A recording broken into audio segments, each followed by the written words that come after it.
ദൈവം സഭയ്ക്ക് പ്രധാനപ്പെട്ട 9 കൃപാവരങ്ങളാണ് നൽകിയത്. അതിൽ 3 കൃപാവരങ്ങൾ ബുദ്ധിമണ്ഡലത്തിൽ വ്യാപരിക്കുന്നതാണ്. ജ്ഞാനത്തിൻ്റെ വരം, പരിജ്ഞാനത്തിൻ്റെ വരം, വിവേചനത്തിൻ്റെ വര.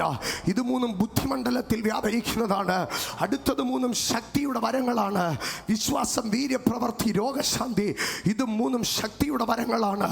എന്നാൽ നാവിൽ കൂടെ, വായിൽ കൂടെ വെളിപ്പെടുന്ന 3 കൃപാവരങ്ങളുണ്ട്. അത് അന്യഭാഷ, പ്രവചനം, വ്യാഖ്യാനം. യേശു ഏറ്റവും കൂടുതൽ ഉപയോഗിച്ചത് വേർഡ് അതോറിറ്റിയാണ്. ആരംഭത്തിൽ അഭിഷക്തൻ പറഞ്ഞില്ലേ, അവരുടെ ശാസ്ത്രിമാരെ പോലെയല്ല, ഇതാ അവന്റെ വായിൽ നിന്ന് പുറപ്പെടുന്ന വാക്കിന് ഒരധികാരമുണ്ട്.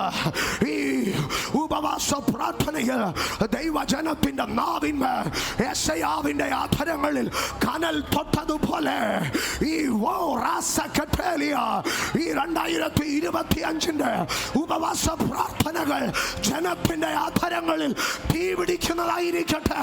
ജനത്തിന്റെ നാവുകൾ പിളർന്നിരിക്കുന്ന അഗ്നിജ്വാലകൾ